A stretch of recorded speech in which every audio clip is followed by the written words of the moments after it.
Here we go. Money Talk.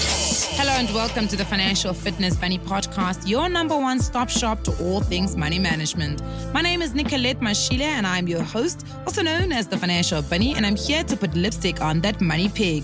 This week's book is Financial Freedom Through Property, a step-by-step guide to wealth creation by Lourens Boel.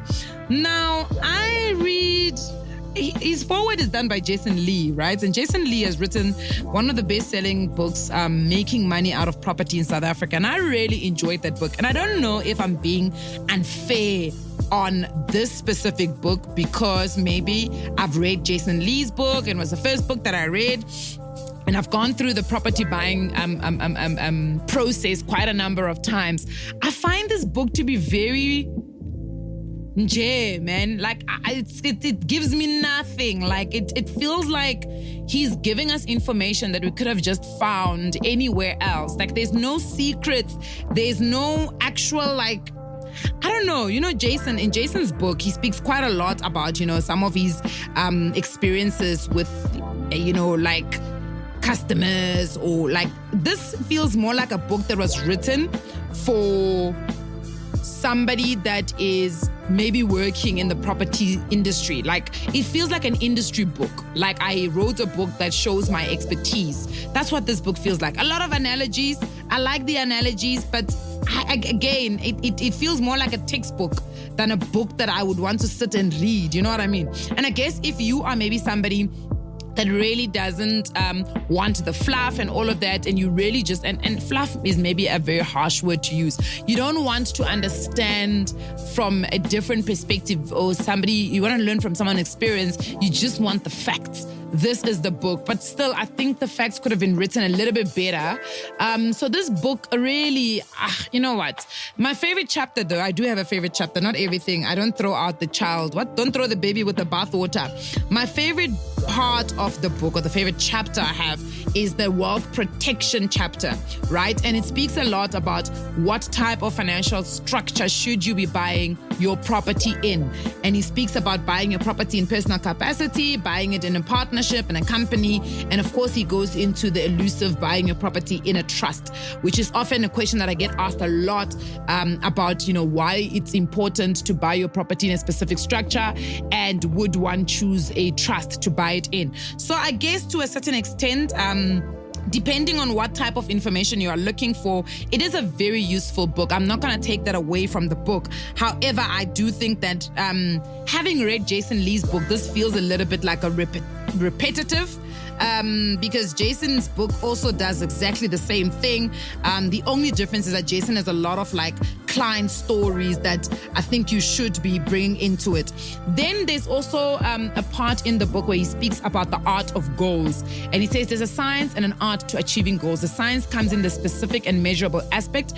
For instance, if you want to become financially free through property, you can determine specific and measurable goals that are very clear. To buy 6 properties over 6 years, each with a passive income of 5,000, will get me to financial freedom of 30,000 Rand passive income. It's math, it's clear, and it's ambiguous, right? But if you want to be financially free in 2 years, you would need to buy 3 properties each year. In order to find a good deal, you would most likely have to analyze and view at least 50 properties. In order to complete 3 deals, you would need to analyze 150 properties in the first year, right? So that's now the science to it. The art is the attainable, the relevant, and the timely aspect of SMART. So he's taken the SMART acronym and he's broken it down to S&M, which is now the science, and the art, which is the attainable, relevant, and timely, right? And that's part of the goal setting. And he says the art can change, making setting goals frustrating at times. Perhaps you plan to buy 3 properties with bank finance because you've got a good credit score and a good income, then you get retrenched. So all of a sudden, the attainability of those properties is no longer viable because of your retrenchment. So I also like that whole thing about him speaking about, that there's a science and an art to achieving goals. I think it's a good read if you are looking to kind of learn a little bit about that. One good thing, or one big yes, I can give this book is the fact that a lot of it starts to integrate financial money management, general financial money management with everyday things. So, or rather, financial management or money management with property. So he's not separating the two, whereas Jason Lee did a thing where he spoke about property as this one specific asset under real estate, and he didn't integrate it into the fact that whether you like it or not, if you're going to be investing in property, you do need to manage your finances correctly. So you do need to budget, you need to do goal setting, you need to know what structure you're buying into, you need to budget. So he touches on a little bit of money management habits that you do need to have in place to be able to catalyst this property wealth management or building strategy that you want to be on. So that's what I really liked about it. And I guess the name tells it, the financial freedom through property, right? So it's not, he's talking about you being financially free through using property as an asset class, and a step-by-step guide to wealth creation. Whereas Jason Lee, for instance, speaks about making money out of property. So he then focuses specifically on property as the asset, where here we're looking to do financial freedom through property. So I don't know if that difference makes sense to you guys, but it makes sense to me, right? So I really actually enjoyed the book. My only criticism is that it could be a little bit different, in terms of bring in client testimonials, client stories, and all of that stuff.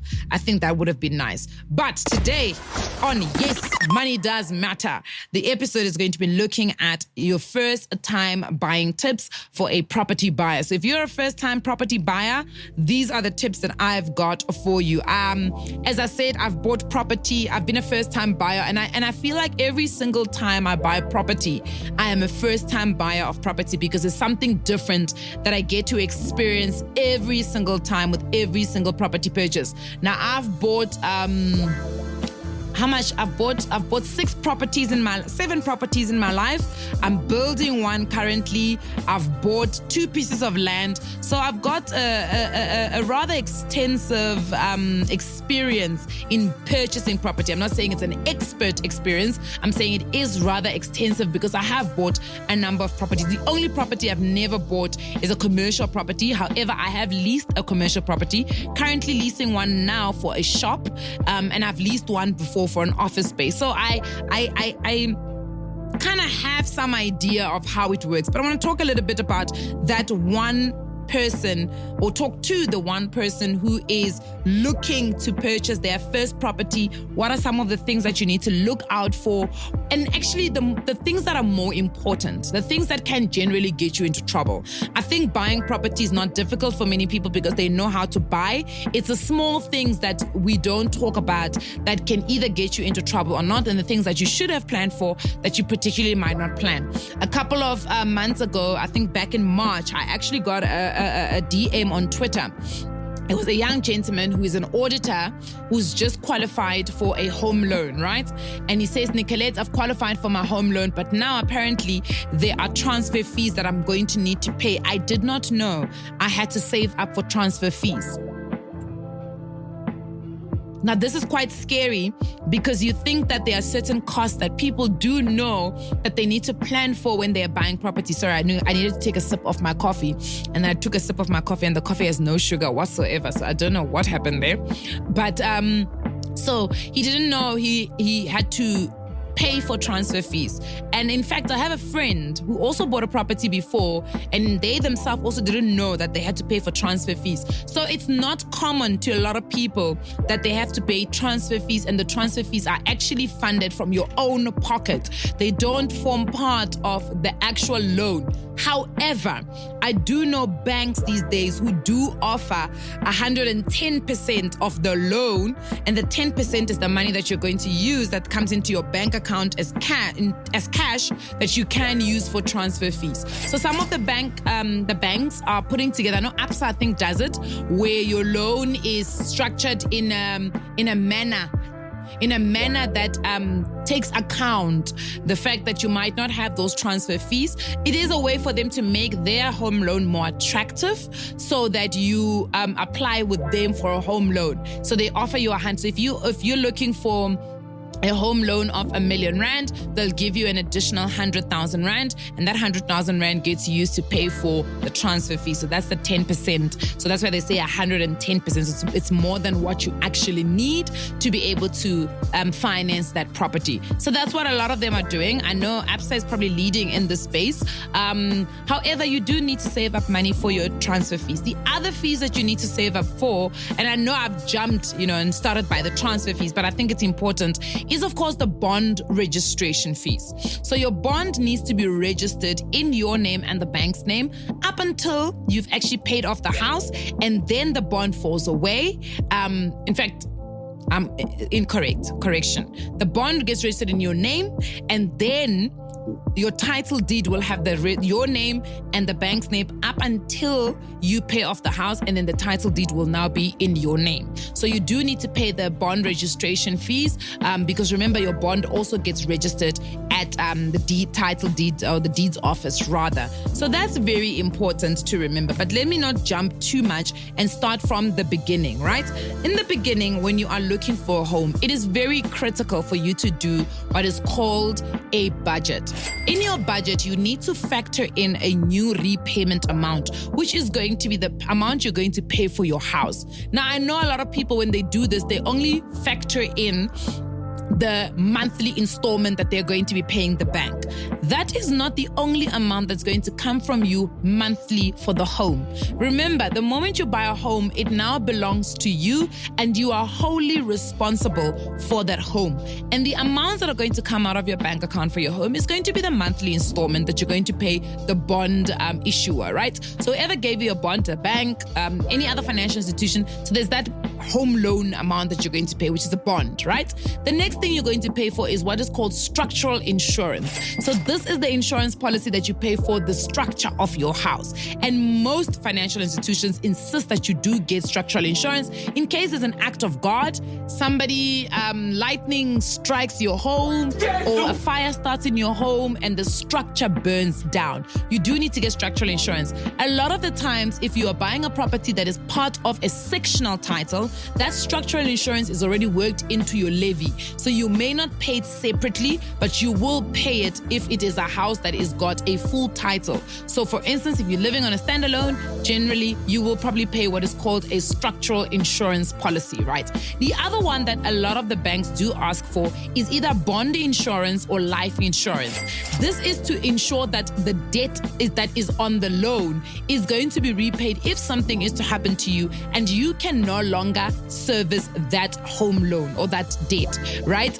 So you cede it to your life insurance policy. So if you owe R1 million, you need to get a life insurance policy that is more than R1 million, so that if something happens to you and you still have an outstanding balance of R1 million, you are able to get your life insurance policy to settle the house. So they want to make sure that there is a policy that is covering the debt that you owe.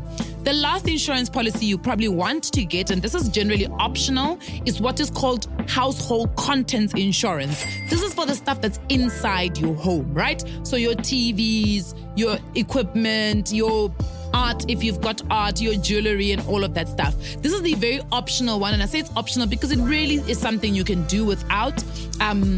If you feel that the cost of owning the house is actually becoming a little bit heavy for you.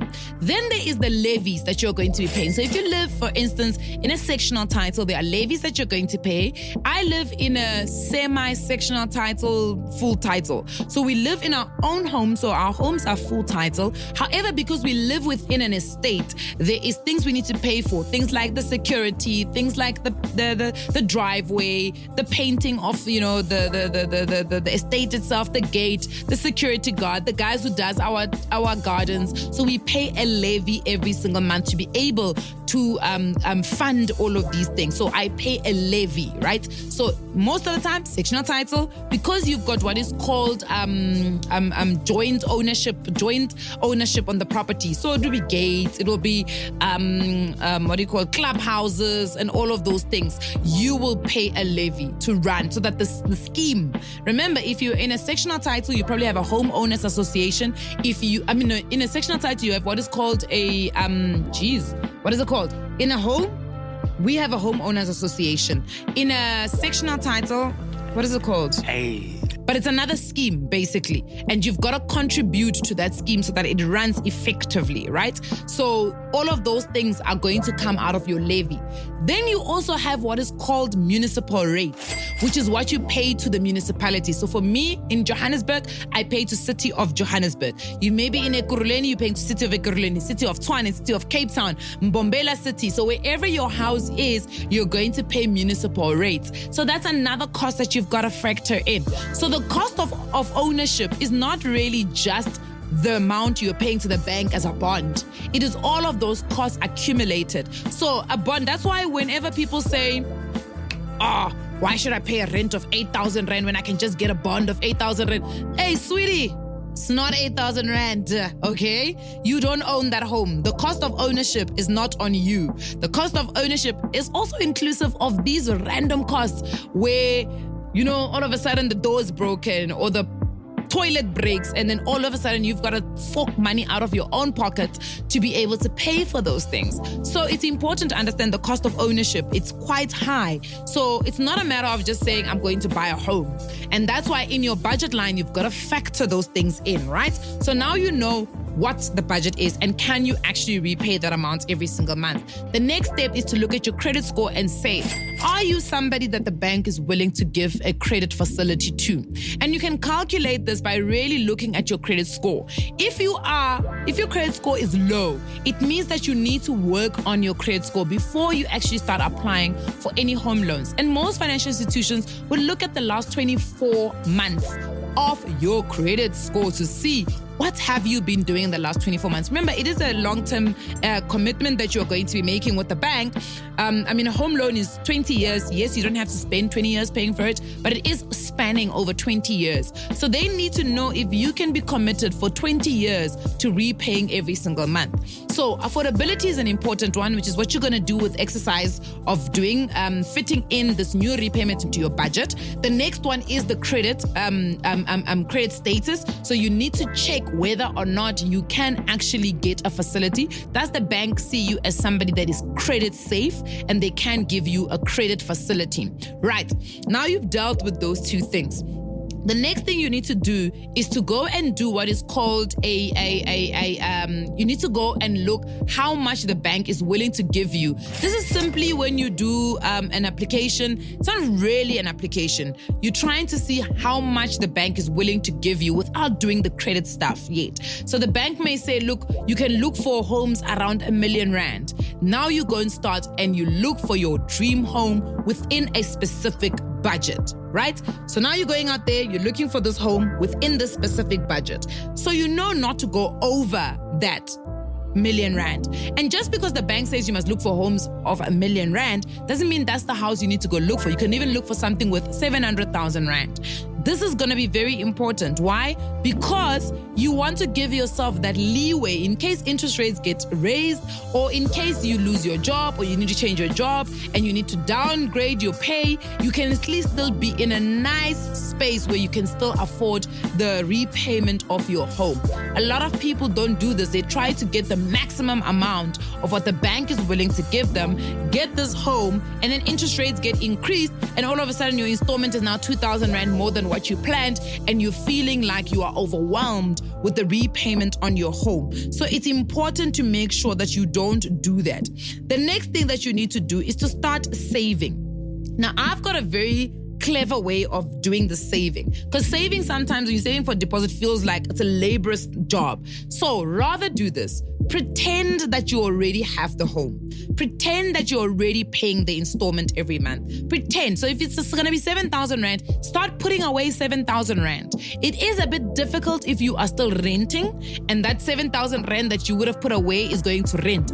But that means that you already know how to pay the installment. If you're paying 7,000 rand, you at least know that 7,000 rand is available because you're going to stop renting and you're going to pay now your own apartment, right? However, the balance of it, remember, as I said, it's not just the rental amount, it's the other costs. Those other costs, so the 3,000 rand for levies, the maybe 1,000 rand for city of whatever your municipality is, 4,000 rand, try to put that 4,000 rand away. So you either are going to use that as a deposit or you can use that as your transfer fees. But essentially, by the time you are ready for like 12 months, do this for 6 to 12 months. By the time you're ready to go at this thing, you already have some money saved away that you can use to process this whole, or to facilitate the process of buying, right?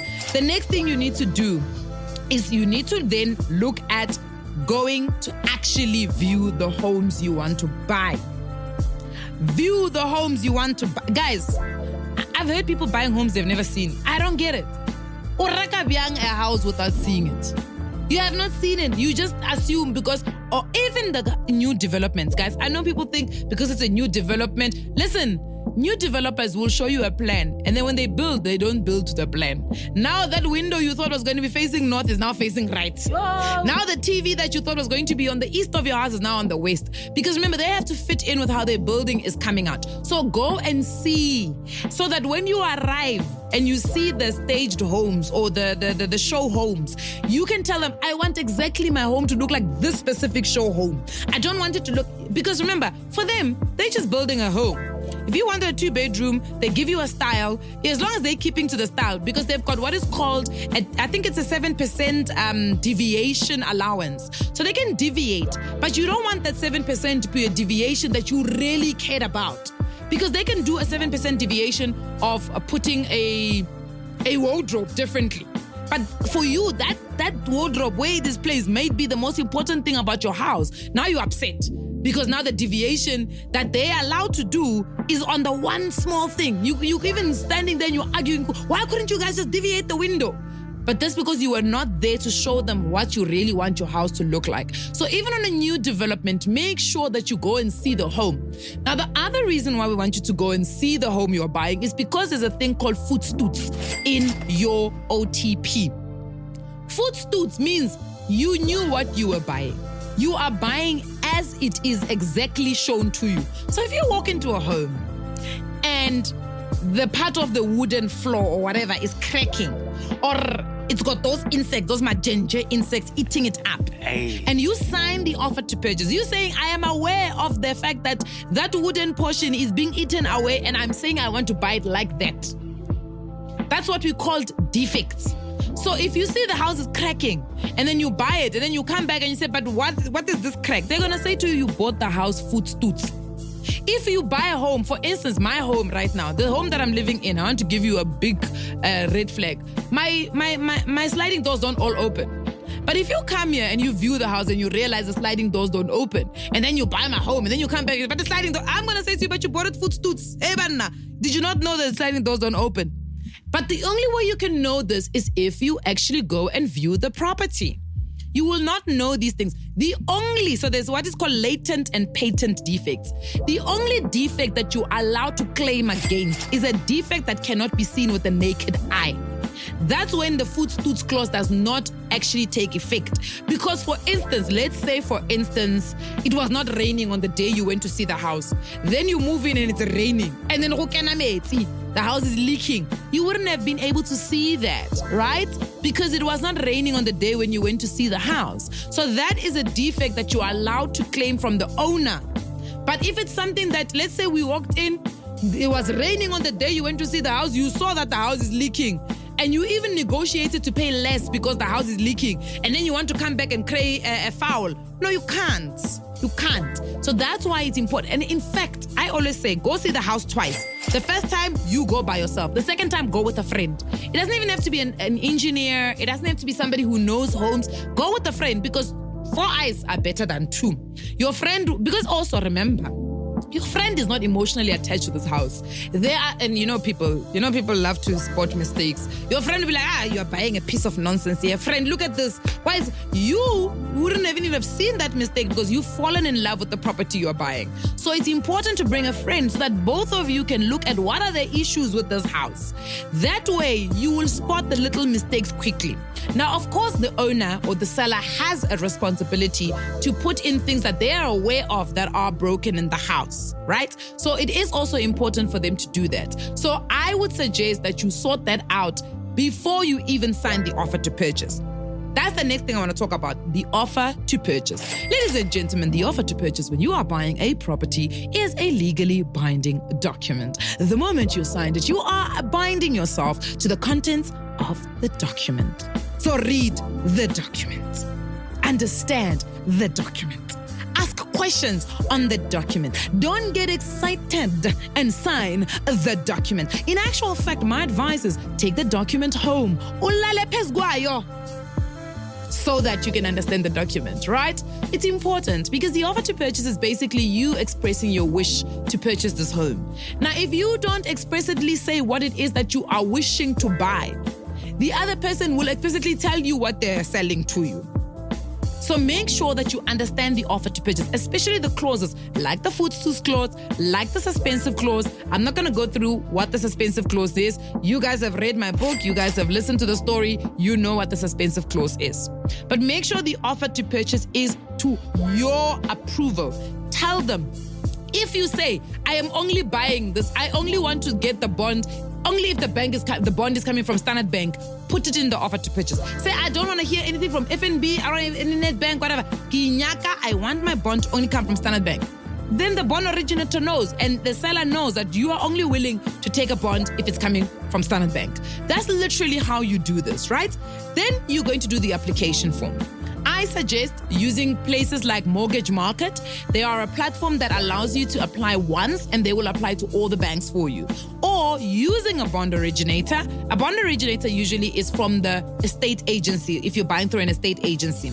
The bond originator, what they're going to do is they're going to make sure that you apply with all the documents that you need, and they've got a relationship with most banks. So they can at least, it's different when you apply on your own because you're applying to like a system and a machine. Whereas they know the people, they know the sales agents that work in the home loans department, they've got a relationship with them. And if there's, maybe like your finances need to be explained. And sometimes our finances need to be explained to people, Sometimes we, and it's not because you're doing anything bad, but sometimes maybe your income is not formally captured on a bank statement. Maybe you have a property, it's not yet in your name, but your parents have given it to you and you're collecting rent on it and the person doesn't really pay into your bank account, or you sell amakwinya and it's not correctly, captured in your bank account. You have additional incomes that are just not on your bank statement. All of these things can be explained by the bond originator. Whereas where a system will kick you out immediately because it will show that you do not afford to actually buy this home. So again, very important to have a bond originator. You put in your application, you will get what is called either a rejection or you get what is called an approval in principle. The approval in principle basically is an approval that is subject to valuation. Take the approval in principle because the approval in principle does have the terms and conditions. So it will have the years. It's like a grant. They'll say to you, we are approving you on principle that the house is really worth R1 million. But it will tell you on this interest rate and you can take the approval in principle and go and negotiate with other banks. Like I did that. I took my approval in principle from another bank and I went to my own home bank and said, look what they're willing to give me. You want to retain me as a customer? Please give me a better rate. And it worked. They gave me a better rate. Right? Then there's going to be a property valuation that will get done by the financial institution that you are going with. They will go and evaluate whether the house is really worth R1 million and whether that is its true worth, right? After that is done, then of course the loan is going to be approved. You're going to sign a lot of documents. Now you must have your transfer fees ready because the lawyers, the conveyancers are going to then say, please pay now your transfer fees for us to start the process because your bond has been approved. The bank's lawyers are also going to send you an invoice, which is the bond registration cost. So you're going to pay two sets of amounts, bond registration and of course your transfer fees. Transfer fees and bond registration are actually legislated amounts, so they can't charge you more than, because there's a table that shows you how much you're going to pay based on the cost of your house. People say, but how come the more expensive the houses, the more higher the transfer fees if the lawyers are doing the same thing? Hey, this is their professional expertise that you are paying for. So the system has made it in a manner where as the house becomes more expensive because it becomes more complicated, it means that you will pay higher transfer fees. The next thing is it's going to get transferred. So they're going to prepare the documents. They're going to cancel the title deed from whoever you're buying the house from. They're going to settle for that person, right? My apologies. They're going to start the cancellation process of the other person from their bond and the title deed. Right? So they're going to cancel the existing seller's bond by the bank that you are going to be using, right? Once that is done, it starts getting registered at the deeds office and they're going to lodge your transfer. So then you're waiting for lodgement. The day the lodgement comes, you can take ownership of that property. But if, let's say, you need to move in before the lodgement actually happens and the property is vacant, you would have had in your OTP or as per agreement with the seller that you will pay what is called occupational rent. Occupational rent is like a rental that you pay while you're waiting for lodgement to happen. Because remember, as long as the property has not been lodged in the deeds office as yours, it is not yours yet. It is not yours yet. It needs to be registered at the deeds office for it to become your property. So that is also quite key. And remember, you will need to pay the seller an occupational rent if you want to move in. Then, of course, it gets lodged. You get if you've bought it cash, you will get your title deed within a couple of months. If you've bought it on a financing, it will get registered in your name. And now you need to start paying your bond. You only start paying your bond once the lodgement has happened. So you won't pay. People think that once you've signed at the bank, that first month, no, you will not be paying. You may maybe pay the initiation fee, but you will not be paying for the bond because the bond has not officially kicked in. Considering the fact that if, let's imagine now you must pay the bond and you must pay occupational rent, it would not make sense. Now you will have your property in your name and you will start paying those fees that you are meant to pay every single month. All of these things are very important for you to remember, especially when you're a first-time buyer, because it will help you in making sure that the process of purchasing your first home is seamless, it's easy, and it's not daunting. I hope this episode has helped you in some way to be able to capture the real essence of the property buying process. So, you see, yes, your money does matter. Do remember, none of our podcasts are deemed as financial advice. We're here simply to give you money management tips. And I will see you guys on the next one on the Financial Fitness Bunny podcast.